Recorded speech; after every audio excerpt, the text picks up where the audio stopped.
Hello,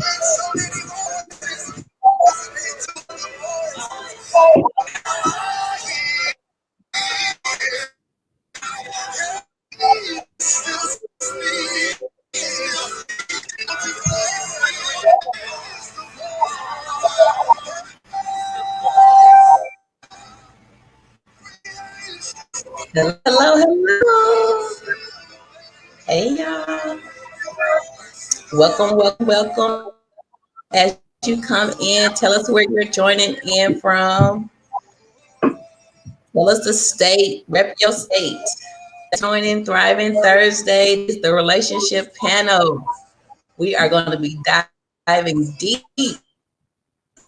into relationships. Yes, we have panelists on tonight. I pray everything is working and functioning in Jesus' name. Hallelujah.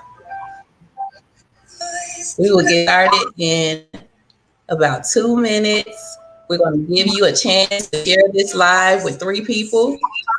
And we're also going to give you a chance to tag your friends in live. Let them know that we're live. Let them know that we're in color.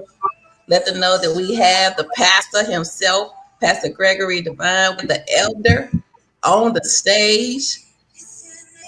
World renowned Samel Brown. We have Claudia in the building. The hostess with the mostest. Adore's very own. We have Fabiana. Come on, somebody. Evangelist. She's in the building. We have the author, best-selling author, Crystal Hunter in the building. So let the people know that we live. Let them know that we coming on. We here. Yes, we see you. Come on through. Come on through. Come on through. We are tonight.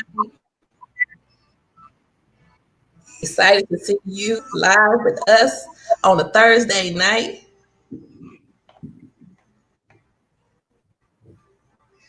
Keep liking, keep sharing, and make sure you tag everybody. Tag everybody. Tell them Thriving Thursday is on. Thriving Thursday. It's time to thrive in relationships.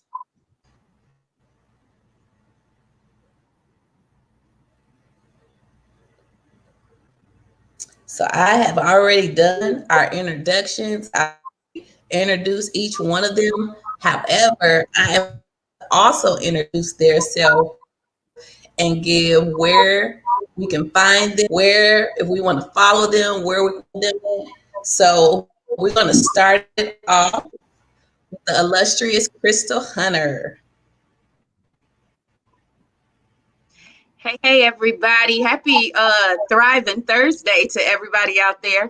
My name is Crystal Hunter, and I am in Muskegon, Michigan, all the way on the west side of the state. I'm just excited to talk and to dig into some moist and damp and saturated conversation tonight. I'm looking forward to it. I am the author of All the Single Ladies, a reflection on singleness according to the unmarried women in the Bible. So thank you so much for having me today. I'm looking.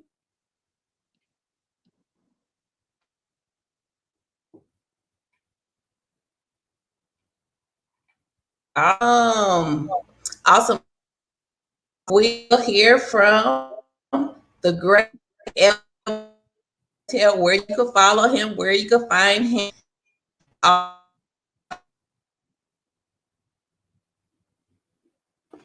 Hey, everybody. So great to be on tonight. My name is Elder Tamel Brown. You can find me all over Facebook and on Instagram. And so those are basically the places where you can find me. I'm from Syracuse, New York, now residing in Atlanta, Georgia. So glad to be on tonight with you guys.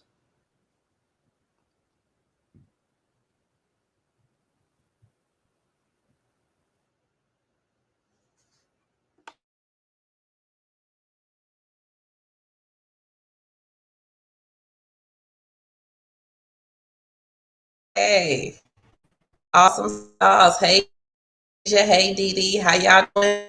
Now we will hear from our well-renowned pastor, relationship expert, the CEO of Love, Gregory Devine, and Chanel. Again, my name is Gregory Devine, and I do reside here in Durham, North Carolina. And I can be found on social media, Gregory Devine on all platforms. Say it one more time, Pat. Oh, I said I'm Gregory Devine, and I do reside here in Durham, North Carolina. And I look forward to sharing with you guys on today. I can be found on all social media platforms. Gregory Devine on Facebook, Gregory_Devine on Instagram, at Gregory Devine on Twitter, Gregory Devine on Snapchat. Look forward to chatting with you.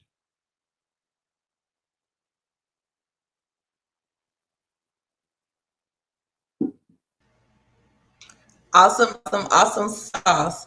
Now we're going to hand it over to Fabiana. She's going to introduce us and she's going to get started and go ahead with the discussion.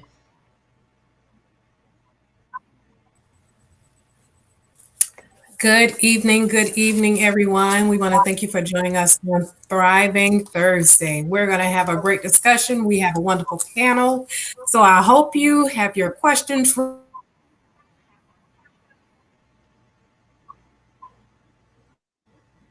ready and your evening. So we have 1, 2, 3, 4 panelists here.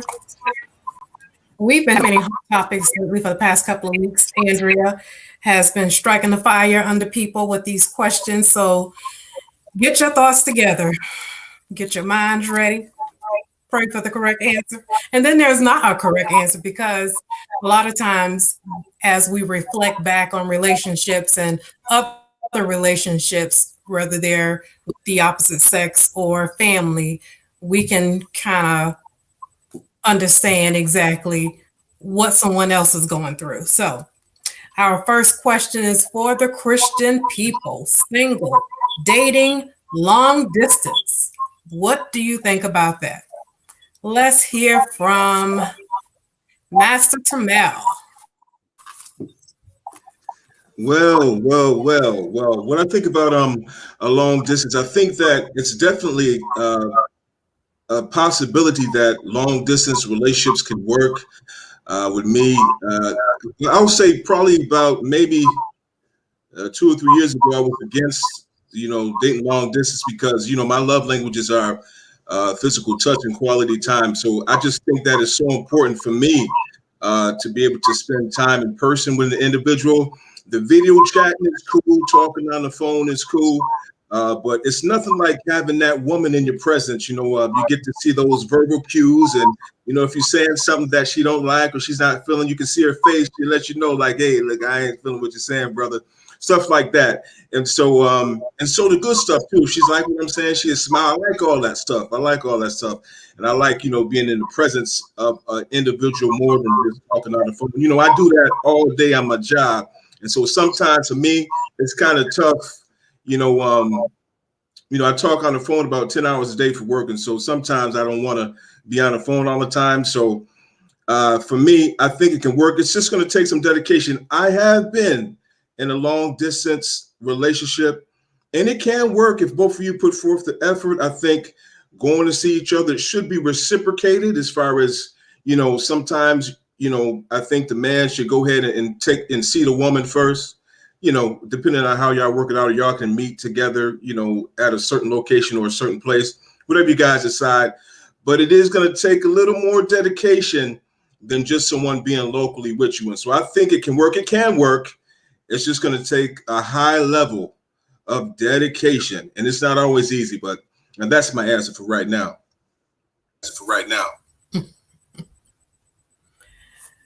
We thank you, and that was a wonderful answer. Yes, physical presence of the relationship. We have to know and understand our love language. So thank you, Tamel. We're going to go over to Miss Claudia. What do you think about long distance with the Christian relationships? Oh, hello. Well, I think it's all a matter of being intentional. you're going to have to make time and a lot of sacrifice, a lot of compromise, because there are going to be times when, at the last minute, someone can't go to meet the other, and you just got to be understanding of the fact. But to make it work, anything going to take communication, because I know even if it's in state, sometimes you're going to have to make time in your schedule to go and see that person. So, you start with baby steps, got to work together, man. That communication is the key.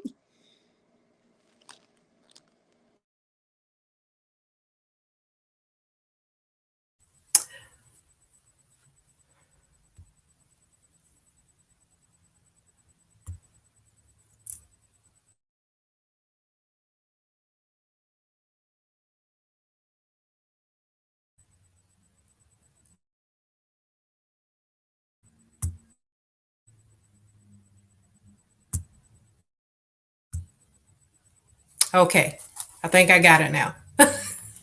Sorry about the delay. Miss Christy. Yeah, so long distance relationships, I think about one of the biggest things, to just kind of swing at a different perspective is people say, well, I don't plan on moving, right? Like I'm gonna be locked down and it's my job here. I have parents here, and so many, people have their own set of, I guess, just kind of preferences and deal breakers. I like to think about long distance relationships like the Bible says God is going to supply all of our needs, right? And so I'm not going to hesitate if you mean to tell me that this is like, hey, like this is like the man that I've been praying for and fasting for. Yeah, we're going to make a long distance relationship work, right? And I think what everybody has said about like intentionality and communication is definitely key, but like also don't be afraid to have those conversations early on, right? Like to me, right? That's my preference. Like, don't allow me to get invested, in feelings and things like that, and everybody's expectation is off. So I definitely think like keep the communication open, but also if you're gonna do long distance or any relationship for that matter, like go into it with faith. Don't just be like, oh, you're too far away, it ain't gonna work. Well, it ain't gonna work if you don't make it work. So it's really a choice that you have to decide for yourself. Like, what do you want at this point? Do you want to make a relationship work, or do you just want to kind of do what you've always been doing? Wow. That's awesome. Being comfortable, having family situations. As Miss Claudia said, you have to compromise. It takes commitment, and your mindset has to be in a different level in order for you to start a relationship, let alone a long distance relationship. So we're going to hear from Pastor Gregory. What do you think? The Bible says in Amos 3:3 that two cannot walk together unless they agree. At the end of the day, it takes really the same things it takes for a local relationship, but you have to be willing to take it to another level. It takes honesty, commitment, faithfulness. It takes open and honesty. It takes one being willing to sometimes do things that are uncomfortable. It takes the same amount of effort, but take that up a level when you're talking about a long distance relationship. I mentioned agreement in the beginning because a lot of times we just enter into something with no agreement that this is what we want to do. So we find ourselves, one person thinks relationship, the other person's thinking, I'm getting to know you. And a lot of times this really happens in long distance situations, especially on social media, because you have people who think that just because you send them an inbox or just because you say something to them, that means that you're talking. When at the end of the day, you must communicate to a person what your intentions are. This is men and women, to be honest with you, but it should be a man initially communicating what his intent is. When you want to explore a long distance relationship, you have to ask yourself, first of all, do you have what it takes to be okay with not seeing this person? You can love a person all day long, but if your love language is quality time, guess what? Ain't enough face time in the world for quality time. You need to see this person. If you like physical touch, ain't enough FaceTime in the world. Ain't enough Zoom, StreamYard, or Backyard. Ain't enough in the world to get you through this period if those are your love languages. So I'll end here and say, you must know who you are. You know, as Pontilia said in a Shakespearean play, to thine own self be true. You must be honest about who you are and know the truth about what you need, what you desire, what you can handle, and what you cannot. And don't fool yourself. You best check yourself before you wreck yourself.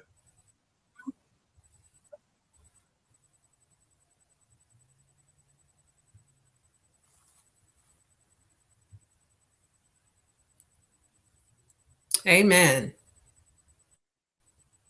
Did his mic go out? Well, that was it. Okay. So I think we all nipped it in the bud. Communication, clarity. You have to have clarity in the beginning of what you desire. Intentional dating. We're not going to even go there. Some people have the thing what they do. We have to have clarity on why we are wanting to connect with a person and not leading people on. And people think leading people on is something that you communicate. No, sometimes it's a lack thereof, something that you're not saying, but you're giving off something, So we just have to be careful. I think you guys, clarity, physical presence, compromise. Sometimes we have family situations. We're comfortable where we are. We don't want to relocate. I can tell you right now, a lot of times I'm thinking about my mom being ill. That can be a burden on me dating, even though I don't have her here with me now. But I know in the next couple of years, I'm like, okay, I'm not going to get a husband because I'm going to have to take care of my mom. So you have to think far ahead and try to, I'm not going to say try to match up with someone who's probably in the same situation, but you have to pray to God like, okay, what you going to do, Lord? What you going to do for me? Because this is going to take something special in order for me to have a relationship. So anyway, what's holding men back from dating? And I'm going to say approaching women. Pastor Gregory. Yes, ma'am. Honestly, I don't think anything is holding men back from approaching women. I think that the way in which we approach this whole dating thing is just so different that instead of us spending time having conversation with one another prior to getting romantically involved, we just sit here and make a lot of assumptions about each other. And then we have fears based upon those assumptions. And then those assumptions and those fears, we begin to live in those things. We begin to speak out of our fears, speak out of our assumptions. Whenever you hear women talking about they're no good men, I promise you that's a woman who's been scarred and is speaking out of her fear and only her personal experience. If you have a man that's talking about, there's no good women out here, or women are always this, that's a man that's speaking out of insecurity, fear, his own personal experience. So what keeps us sometimes from each other is ourselves. It is not that there are no quality men, no quality women. We just spend too much time in lip service as Christian singles and not enough time in secret prayer. Curtis Morgan. Okay? If we would just learn how to close our mouth sometimes and take our mouth off of stuff and put some prayer on it. See, we spend a lot of time operating as single, but not Christian. And that puts us in all kind of compromising positions. We get inside of these relationships, or we try to engage in moving towards a relationship. And what we do is that we speak more about our personal experience, and we don't stay in this moment and get to learn who it is that we're with. We also got to stop relying on fantasy. Everybody wants this love at first sight. I do not understand this. Why do you want it? You're praying to God to give you something that He never promised you. He never promised you a love at first sight thing. He never told you that love was about doing something hard. No, it's not about loving hard. You need to love correctly. And the issue for many of us is that we do not know how to love. We do not know how to get to know someone. We don't even know how to date. Date and a relationship are two different things. So all this misinterpretation, misinformation, all this fantasy, all this bad experience, all this not willing to be accountable for your choices, that is what is keeping good men and women from each other. Because by the time a good woman meets a good man or vice versa, they are afraid of each other because they are coming into this thing and their experience speaks louder than who this person is. The experience speaks louder, so now it becomes virtually impossible for you to hurdle your fears, hurdle your insecurities, or hurdle your doubts about this person being who it appears that they are. So then you find yourself standoffish and you do not want to explore something that is unfamiliar. But what happens is, and I'm in right here, is that you move forward and then you meet a suspect guy or a suspect woman. You give that person a chance. You know why? Because that's familiar to you. We are afraid sometimes of a God that we don't know, but we will quickly entertain a devil that we do know.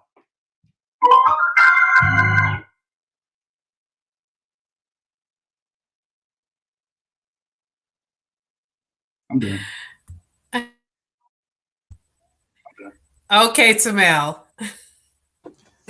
Pastor Gregory in that organ, though. but yeah, you made some good points, Pastor Greg, and I'm in agreement. I'm in agreement with you, sir. Am I echoing? I think I'm echoing. I'm not sure. Am I echoing? Is there an issue with the echo? Am I echoing? But I'm not sure.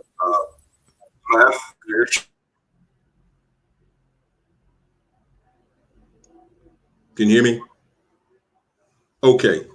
All right. So I think that it's important for men and women to be intentional in what they desire from the woman or the man that they're interested in, especially as brothers. I don't think it's a problem with brothers approaching women. I know it's a little different right now because, you know, we're all doing this virtual thing. And so the usual way, I think, of meeting ladies, the excuse me, miss, you know, how you doing? And, you know, say hello and how you doing? And you kind of spit your game or whatever you're going to say, and you exchange phone numbers and you get to know that woman. I think that sometimes, and I hear a lot of women say that they really want to be married. They really want to be in a relationship.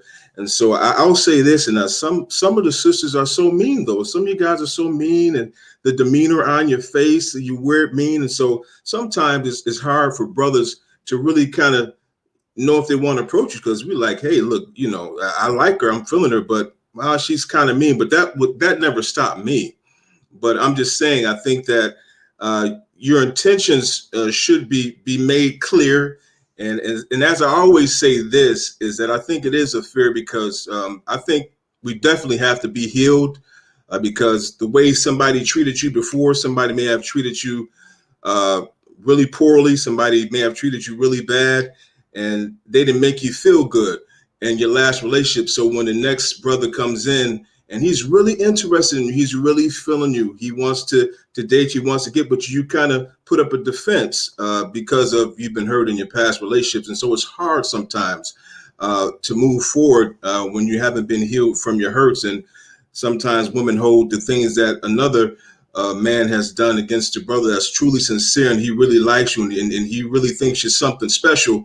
But because of what happened in the past, you're kind of defensive and fearful. So I think if we're making our intentions known and saying, you know, hey, I really like you, I really want to date you. And I always say this, and I'll continue to say this, ladies, that until a man asks you, so it won't be no ambiguity until a man asks you, hey, you know what? I'm feeling you. I want to be exclusive to you. I like you. I want you to be my woman. Until a man asks you that, then you guys are friends. You're just dating. You're not in a relationship. And I think that gets confusing sometimes to ladies, because this is what happens. And then I'm going to be quiet because I know some other people got to talk. But you'll be in the intimate portion as far as you're hugging them, you're spending a lot of time with them. There may even be some kissing and stuff like that. And so that right there, when that's happening, then it's not clear. And if the relationship hasn't been defined, then it's not clear really what's happening. And so once that brother moves on, or he's not feeling you no more, and then you're like, oh, what happened? You know, what happened? I thought we were just kissing the other day. We was intimate the other day. What happened? And so we have to be intentional, make our intentions known. So ladies, and even the brothers, you know, until that woman says, you know what, I want to be exclusive to you two, then you guys aren't exclusive. And so I just want to make that clear. I try to make that clear with anybody that I'm interested in getting to know, that, you know, I want to get to know you. And then if things progress, then we can be exclusive if that's a mutual thing that you want to do with me too.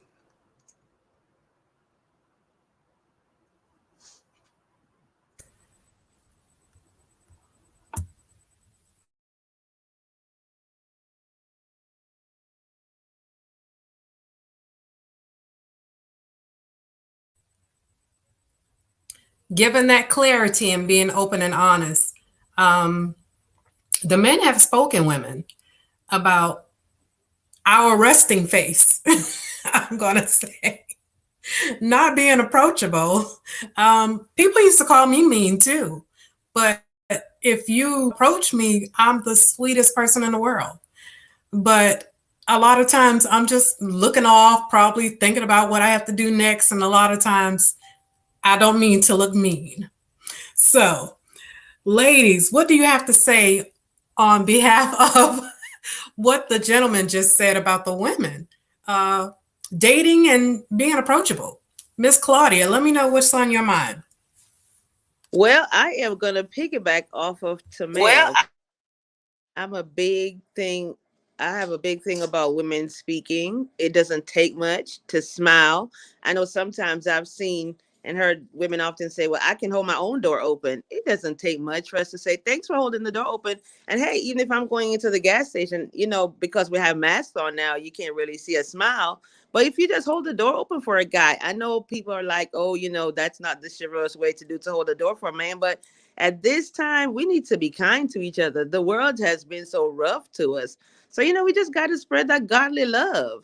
You know, so I'm all for it. Us women, we need to get it together because we just angry. I'm like, how can we sit here and say we just consistently be single, and every time a guy approaches, well, what he want, you know, that kind of stuff. We got to be open. If God is sending us people, then we are for sure sending them away, and that's not good. So we're overlooking our blessings. So we need to slow down and love on each other and love on our Black men. You know, one of my big thing is, you know, us Black women, men go through so much on a daily basis. They go out the doors dealing with, you know, the workplace or, you know, the authority, whether it's the police or whoever, the head of their job. They go through so much.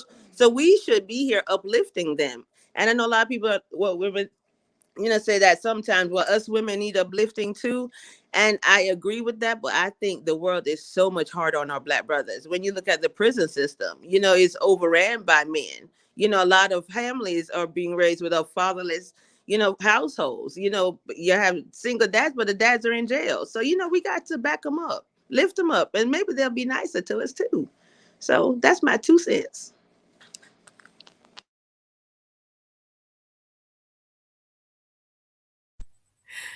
Miss Christie.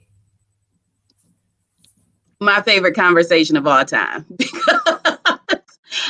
I'm wondering, especially for the saints, right? Especially for Christians, I'm wondering to, you know, the women who look mean and even sometimes the brothers who look mean, like where is your joy, right? Where is like the fruit of the spirit working on the inside of you? Like, why are you walking around mean and mad and angry and like pissed off and furious?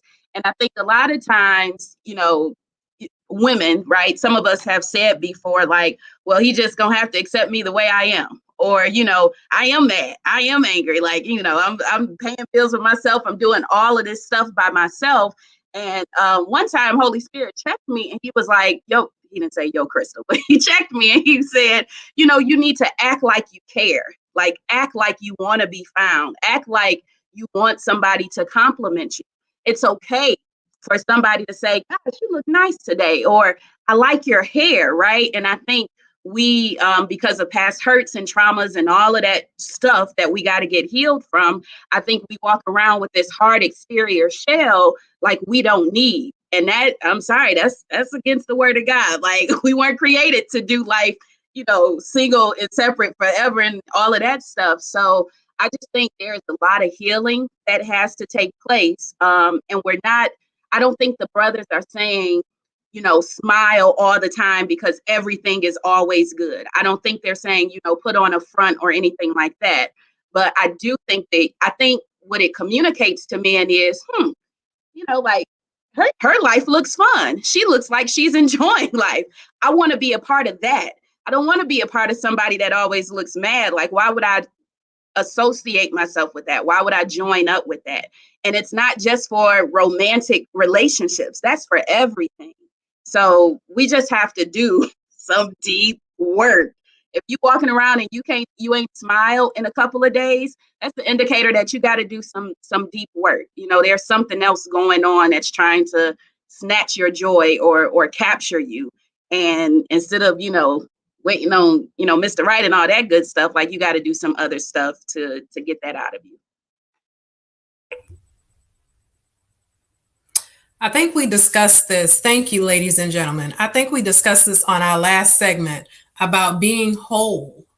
You can't move forward to a relationship if you're not whole. And I say you cannot go looking for a good man, if you're toxic yourself. How can you move into a relationship looking for a good spouse if you're toxic? We cannot pour our baggage on another soul. They can't heal us. Only the man above can.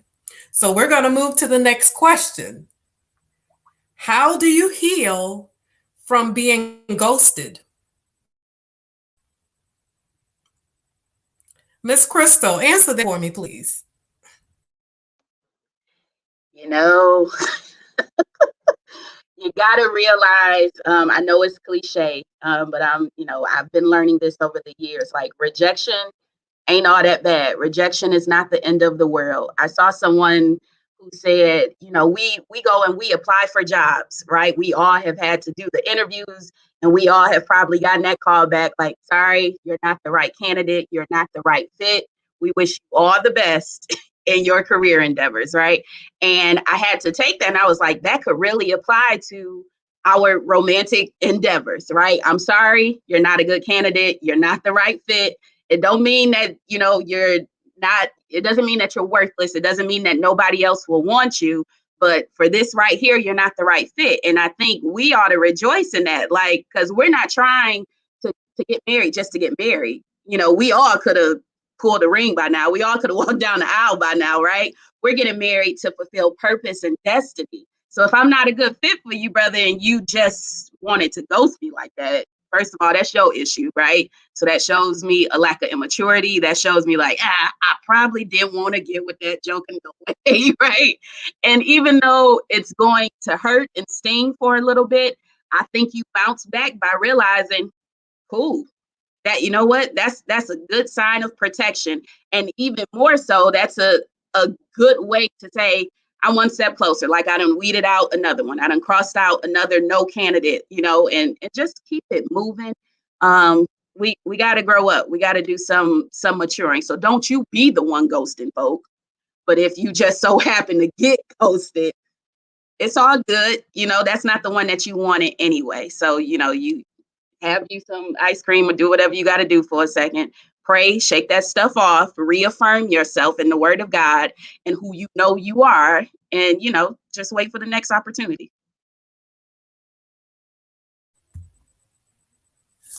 Take it as a hit and miss loss, just like she said. Do your thing. I mean, yeah, we we get hurt, especially as women, about being rejected. But guess what? I've been single since 2007. It don't bother me at all anymore. It's like, whatever. God saved me from another one. That's all I look at it. So, Miss Claudia, being ghosted, what's your thoughts on it? Okay, so my thought on it is that um I think sometimes we come across, well, for the females, we come across guys and are like, oh, he's so amazing. And then he's like, here today, gone tomorrow. And, for us, we're like, well, Lord, what happened? He was good. But in my mind, what I tell myself is, if I think he was so amazing and if God gives me the best, can you imagine how amazing the one God is storing up for me is? So that's how I keep myself encouraged. Now, the petty side of Claudia, what I do is, when they ghost me, I have me an end letter. So I text them. I said, thanks. It was nice meeting you. Wishing you best on your future endeavors. Then I delete everything and I move on. So I give myself my own closure and I keep it moving. So that's how I deal with it.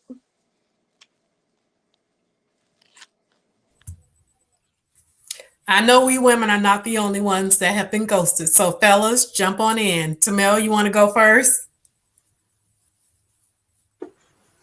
Yeah, and so what you ladies are saying, I'm really feeling what you ladies are saying, and so Crystal and Claudia, what you were saying are good ways to kind of deal with the ghosting. Now, I'm not going to say that I've been ghosted a lot.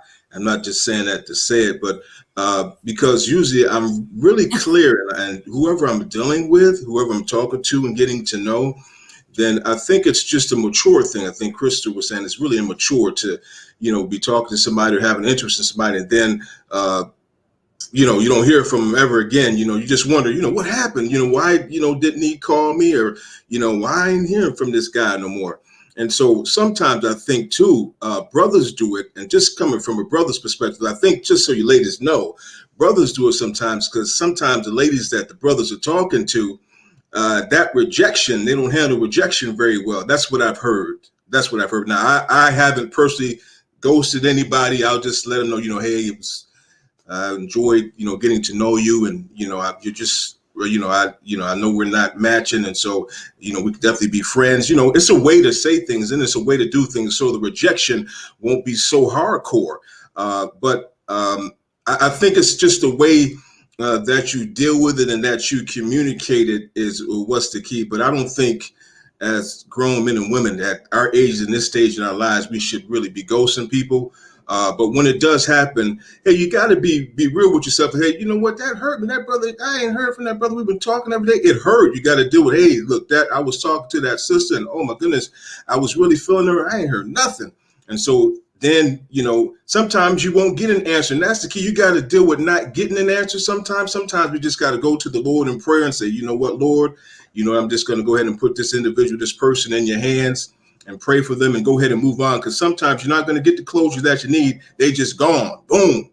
And it's over. And you ain't going to hear from it no more. But that's okay. But like Claudia was saying, Chris was saying, I just believe that God has somebody for you. So if that individual doesn't match with you, if that individual ghosts you, and they don't want to be with you, then there's another man, another woman coming along that's going to be right for you, and that's going to match everything that you desire and need. So yeah, let's not ghost each other. I think it's kind of foul.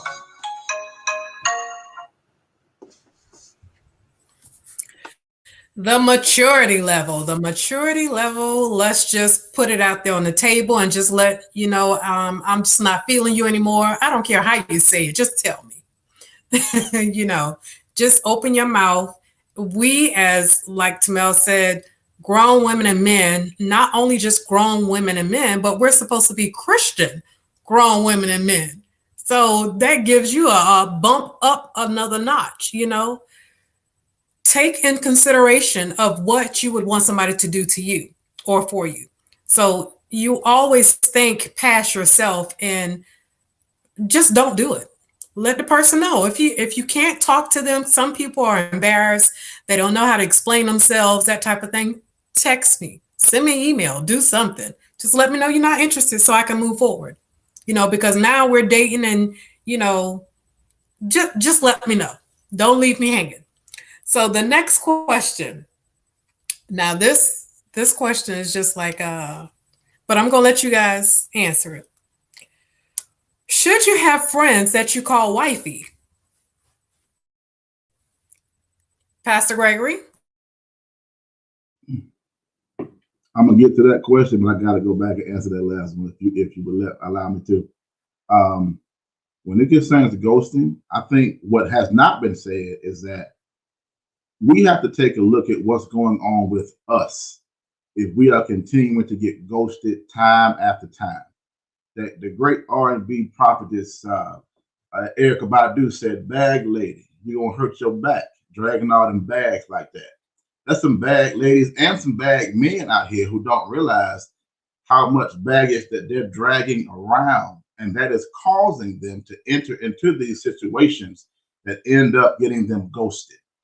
Like when you begin to have a bunch of bad experiences in dating, a bunch of ghosting experiences, a bunch of you investing more than you should in the beginning, you got to realize that a lot of people are hurt by relationships they were never in.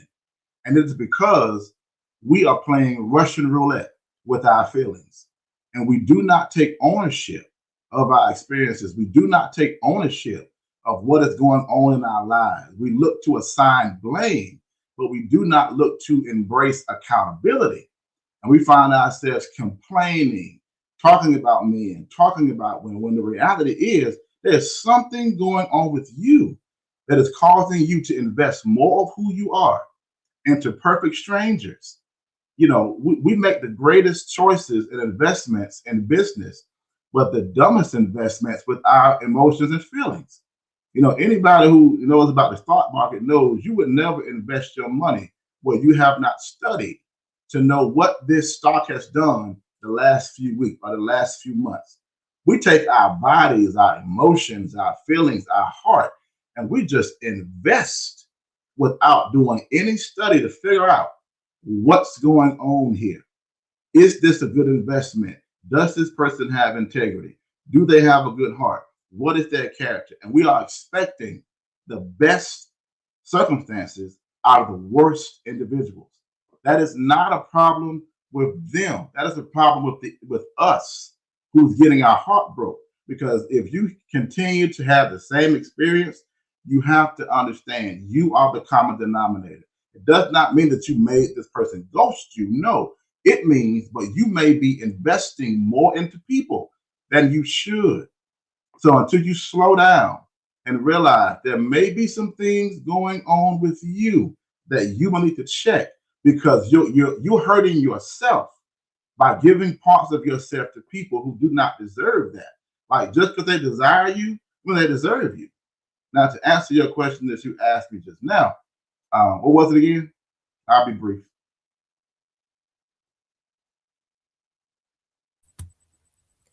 Why would someone call another woman wifey? I guess if you're not in a relationship with them, why are you calling them wifey? You have to be careful the language that you use inside of a relationship versus being outside of a relationship. You have to realize also that what you say to somebody else, you don't know how it could be interpreted unless you actually know that person. So when you begin to use pet names, pet phrases, things with people that you don't know, it may send a message to them that you're not trying to send.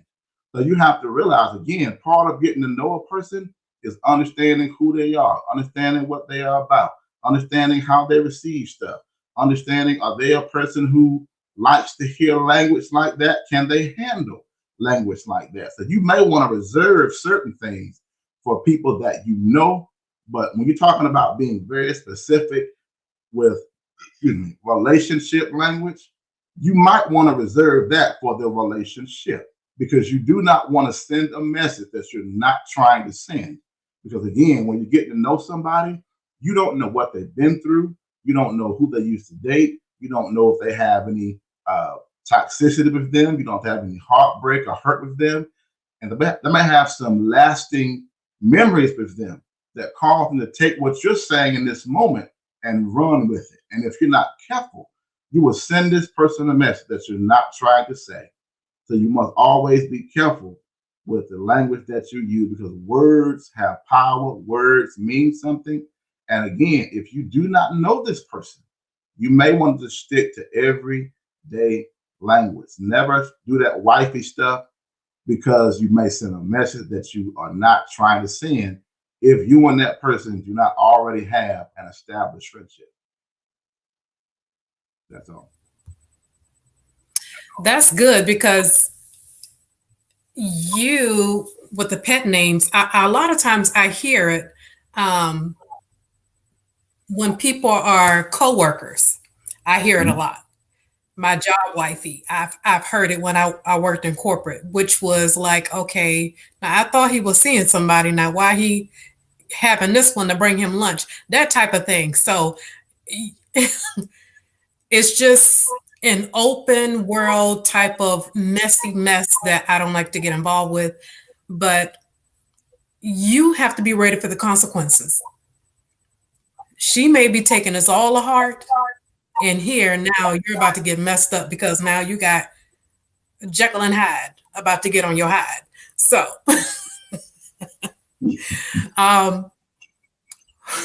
what are you thinking, Miss Crystal, about this wifey thing?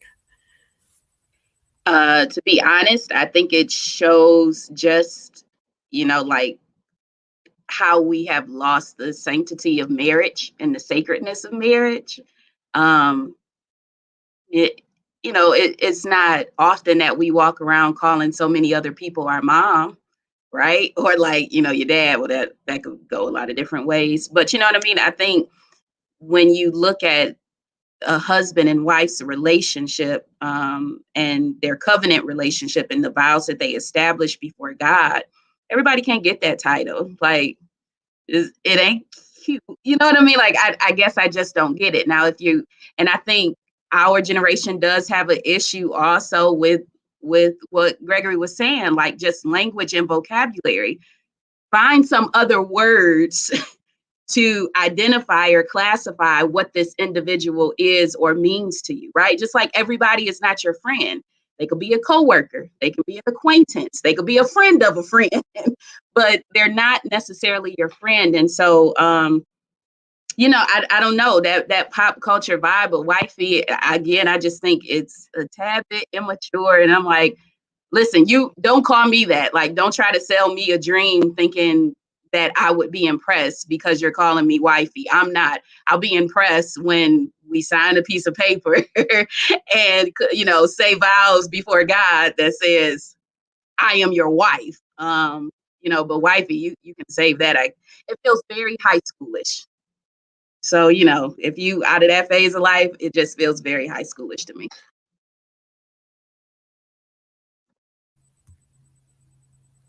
Absolutely right. We need to broaden our vocabulary. We need to watch what spirits we pour out, with the words that we say. We need to be mindful, because even though our heart may be okay with it, we don't know what the next man or woman is thinking. So, I'm trying to think, should I let Mr. Termel answer that question as well? Have you ever heard it? Well, I don't have a problem with the word using it. I might look at a woman and be like, "Hey, that's going to be wifey right there." But that's probably as far as I'm going. She might be fine. She might be appealing to me, and I might look at her and say, "Oh yeah, she might.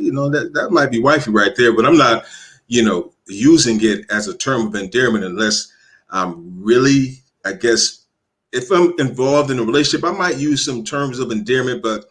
I'll look at a woman and be like, okay, she might, that might be wifey right there. So, hey, that's how I'm using it, but I'm not really kind of using it and telling people, hey, you're going to be wifey and all that. Nah, but I might use it kind of playful and jokefully. Miss Claudia, we're going to wrap this up, but we want to hear from you. Have you ever heard it? Have someone ever called you that? I have heard it, and No, I don't think I've heard anyone call me that. And I pretty much agree with Pastor Devon, what he said, our words are powerful. So we just have to watch how we use it. And then I also understand where Tamel was coming from. Because sometimes people just joke around and say, hey, wifey. They probably could see that you're wifey material, so yeah, if that phrase doesn't bother me much. So yeah.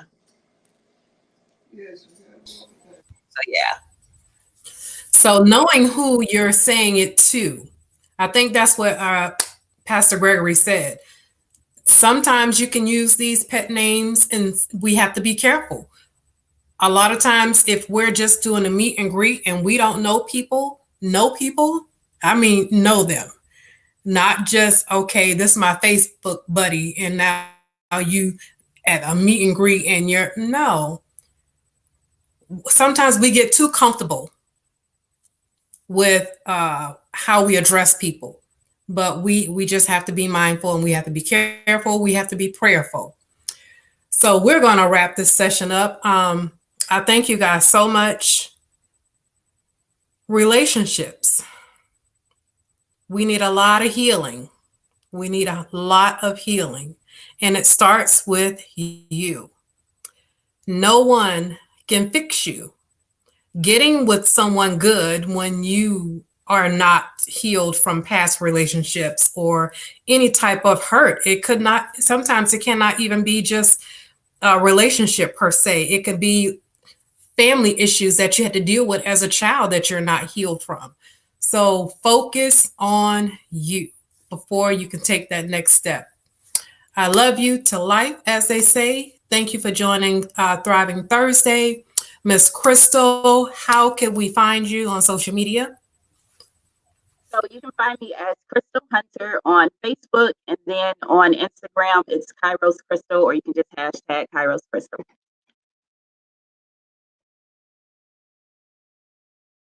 We thank you again, Madam Crystal. Miss Claudia, where can we find you on social media? It's Claudia Phillips on Facebook, and on Instagram, it's Bright Eyes One.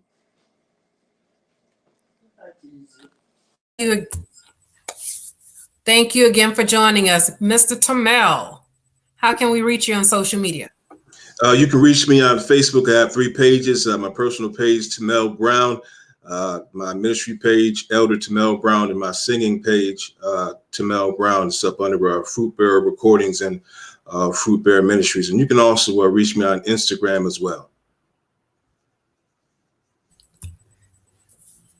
Thank you for joining us on tonight. Hopefully we'll put a panel back together, Andrea, and we will have you guys again. But Pastor Gregory, how can we reach you on social media?